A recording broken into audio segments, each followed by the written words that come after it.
Hello and welcome to the first episode of Terminator Month. This month we'll be taking a look at the 4 major releases of the Terminator movies, starting of course with the Terminator.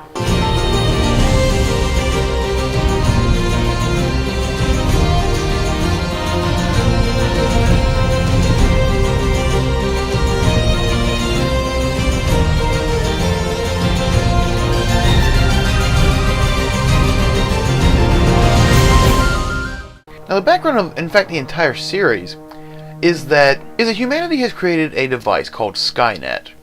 However, Skynet decides for the preservation of Earth, the humans have to die. Thus it launches a nuclear attack followed by a war for control with humanity. This war is ultimately fought and ended by the human John Connor, who is sort of the hero of humanity. He not only is able to defeat Skynet, but he is also able to unite most of humanity. Now, just before Skynet is defeated, it sends back to the past a being known as a Terminator. Its mission is to kill John Connor's mother, thus John Connor would never exist, thus it would win the war. Pretty smart thinking when you think about it. Now when the humans catch wind of this, they send back one of their own representatives, Kyle Reese, to protect John Connor's mother. Now time travel in the Terminator universe works different than you might expect. See, in order to time travel, only organic material can technically go through a time travel portal. This is why Terminators have humanoid skin, because whatever you put inside of the humanoid container can go through. I would assume the same thing goes if you have an artificial heart or a knee replacement or something like that. However, this does beg the question why the humans didn't try to make some sort of flesh bag or something where Reese could carry multiple things. They kind of just sent him through and he's basically screwed. Now, with that as the setup, the rest of the movie plays out basically like almost like a horror movie of a sort, with Arnold Schwarzenegger playing the Terminator. And unlike future incarnations of Terminator characters, here it's very much the Michael Myers standard of horror killers. He goes to a phone book, begins looking for the name Sarah Connor, and completely destroys anyone who has the name. In fact, he very nearly gets the Sarah Connor he was there for when Kyle Reese intervenes. After realizing he is hilariously outgunned by the Terminator, he and Sarah Connor have to run away. Now, like I said, they treat the Terminator in this particular film like it's a monster movie, and not necessarily like it's a action flick. This gives a lot of weight to Schwarzenegger's performance, and I say performance because if you watch, people might say, oh, he's not acting at all. Yes, actually he is. The monotone delivery and the fact that he almost never speaks to the fact that he's not human.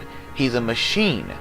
Even the way he moves, if you notice, is very slow and methodical, very machine-like. He also is rare to turn his head. He usually moves his entire body, similar to the way that Batman moved before they gave him the ability to move his head.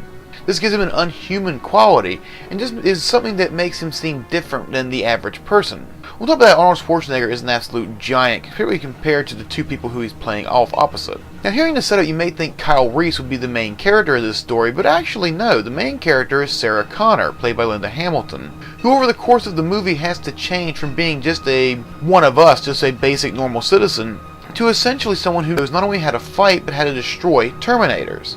And what makes the movie interesting to me is the fact that they show that transformation over time. It isn't like she has a conversation and suddenly she's Lady Rambo or something. And this movie, not only does it hold up, it holds up incredibly well.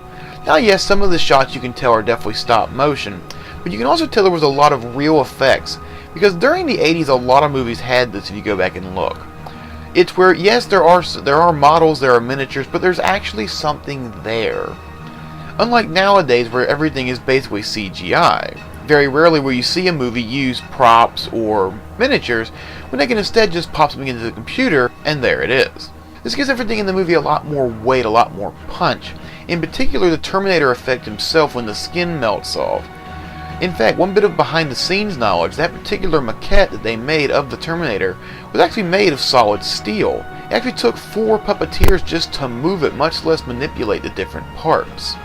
In fact, Hamilton was actually injured when the mechanical hand grabbed her as the puppeteer pressed this slightly too hard and she was legitimately being choked. Talk about method acting. Overall, I give the original Terminator a 4.5 out of 5. The only negative I have about this movie regards the story, and that regards the pseudo-romance they try to put between Kyle Reese and Sarah Connor. I didn't feel like it was necessary and felt like it just basically padded out the movie by a few minutes, which we didn't actually need. And in fact, an interesting fan theory If you think about the timeline where the original John Connor existed, logically he would have already had a father, a different man that Sarah Connor ended up with. So in a sense, by Kyle Reese coming back and becoming John Connor's father, he has essentially destroyed the original John Connor, as he no longer exists. The DNA of him and Sarah Connor have now formed a new John Connor. So essentially the Terminator actually succeeded in his mission because that John Connor no longer exists. Wrap your head around that. Thank you very much for watching.